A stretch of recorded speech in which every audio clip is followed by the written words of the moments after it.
Howdy folks, and welcome to my YouTube channel. I am your host, the Mighty Bjorn, and today I have for you a PvE match on Operation Ricochet.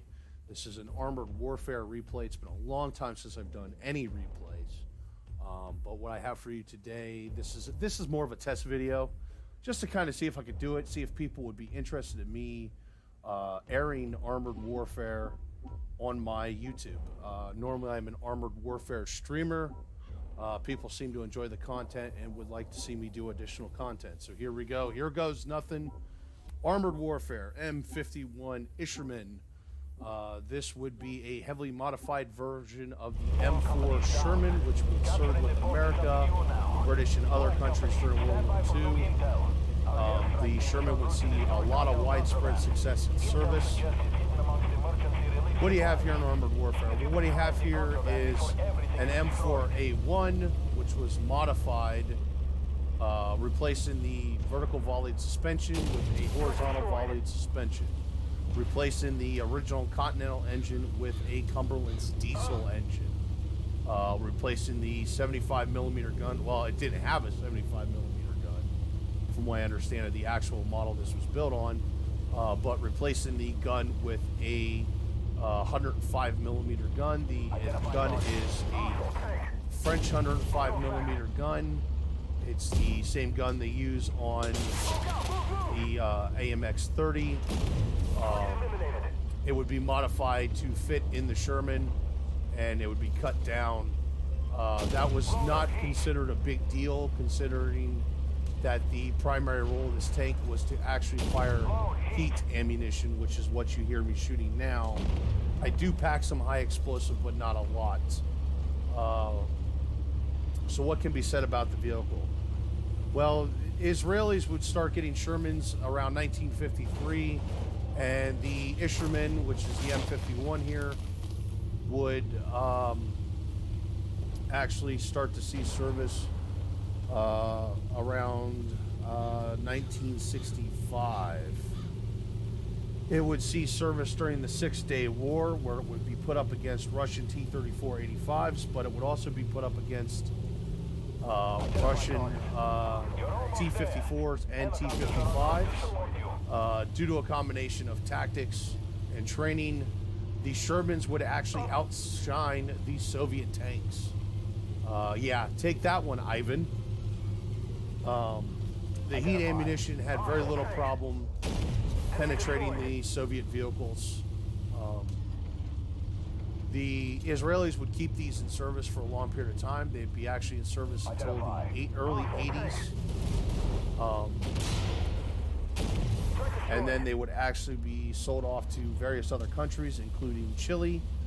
Chile would keep these in service until 1999, where they would be finally replaced by Leopards. I don't have the documentation in front of me. I'm still trying to refine the documentation, but from what I understand, Chile has actually sold these tanks off to another country that is using them as gun tanks still. So very, very long history of the Sherman being in service with one country or another. What can be said about the vehicle? The M51 served well during its time. It's regarded as an excellent example of how a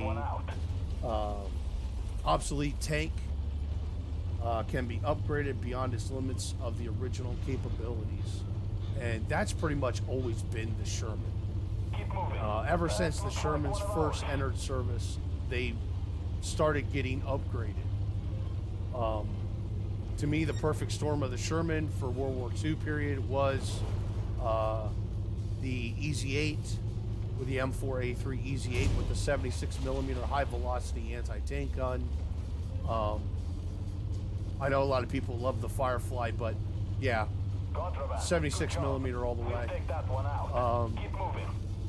And they would, they would just keep on going.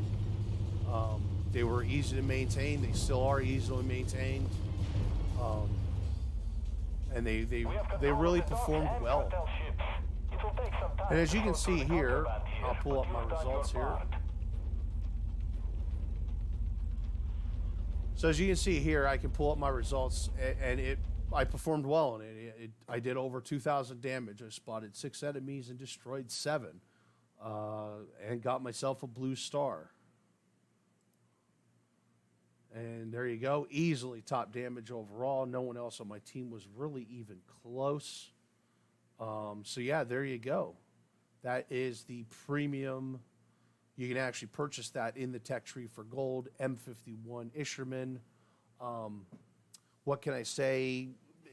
It doesn't really have any armor. To call it a main battle tank is an understatement. It's more of a medium tank, just like the actual Sherman really was.